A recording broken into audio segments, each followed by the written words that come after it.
Jared Polin, FroKnowsPhoto.com, and this is your Photo News Fix.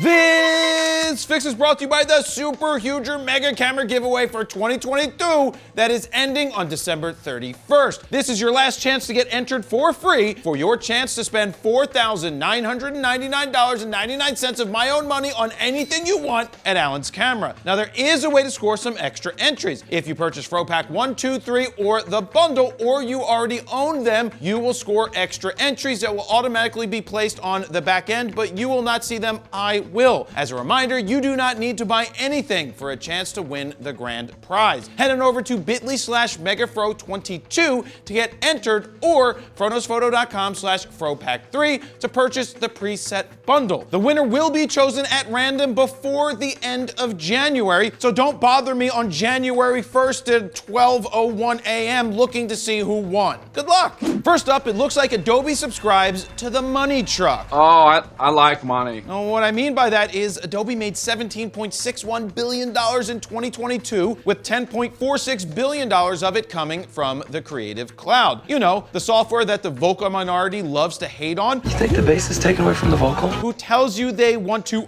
own the software they buy versus being forced to pay monthly, not to mention getting a subpar product, and not to mention, again, you don't exactly own the software anyway because it's always been a license. License to fart. You do know that Lightroom used to cost $300 and Photoshop cost upwards of $800, and you can have both right now for $9.99 a month, right? Right. Anyway, now on to the nerdy stuff. In Q4 for 2022, Adobe brought in $4.53 billion in revenue, which was a 10% year-over-year growth. The creative application side of it brought in $3.3 billion, which was a 14% year-over-year growth. And Creative Cloud brought in 13% year-over-year growth, with $2.68 billion in Q4. And FroKnowsPhoto brought in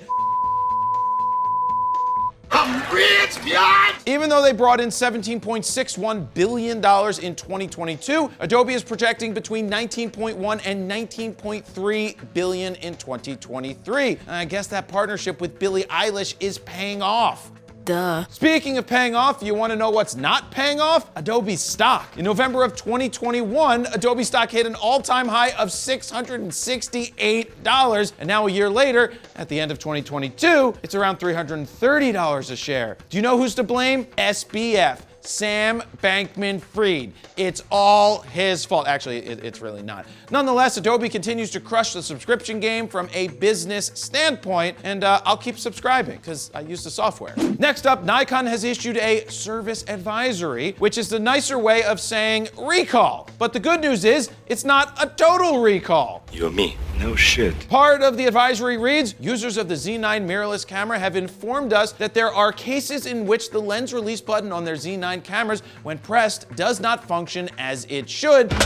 And does not allow for rotation and removal of a lens or mount adapter from the camera. Based on our investigation into the matter, we have discovered that parts that do not meet our quality standards were used on some Z9 cameras. Even in the future, nothing works. We have identified a range of Z9 camera serial numbers that may contain those parts and will address the issue. Wait, you discovered parts that don't meet your quality standards, yet you still included those in your flagship camera? Ooh, that's smart. A phone call. I wonder who that could be. Hello? I'll tell you. Ah, it's Greta Thunberg. I made the choice to use those new parts to save our planet. Our planet is dying, and all you can complain about is a lousy, faulty button that doesn't work on your $5,500 camera. Our planet doesn't work. How about that? How dare you? Now, because of you, we will have a larger carbon footprint shipping your cameras to and fro. Greta, anyway, if you're one of the 14 people who own a Z9, 14, you can look up your serial number and see if it's part of the recall. You blew my cover! Now, I checked mine, and guess what? It's good to go.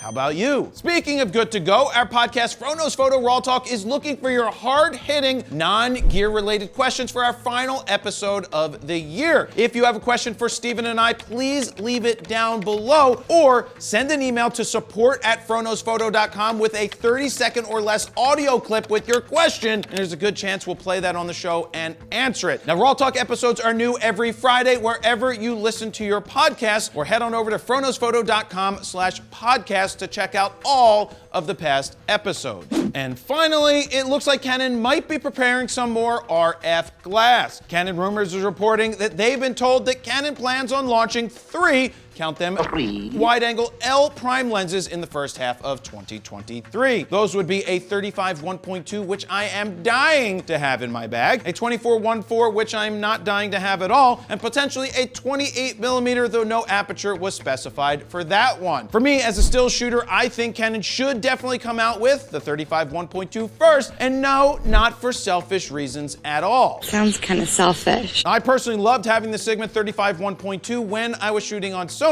so I know I would love it on Canon. The second rumor is super interesting. It's that a patent for an optical formula for an RF 200 to 400 f4 with a TC built in, and or an RF 200 to 500 f4 with a 1.4 TC built in has been filed. One of the most popular sports lenses ever has been the 200 to 400 TC for both Canon and Nikon also followed up theirs with a 180 to 400 TC replacement. A 200 to 500 f4 with a 1.4 TC built in for the RF mount would blow people's minds. Now, it's such a versatile range when it comes to sports and wildlife, but that f4 or 5.6 with the TC in is a killer for me. Now, it's not the loss of light at this point, as ISOs can be pushed further and further today, it's the look. There's a special look to the 400 2.8 and the 600 f4 that you just don't get with the current 200 to 400 TC, but on the flip side, the versatility for some would outweigh everything else and make this their go-to sports lens. Now, when it comes to price, the current EF version is over $11,000,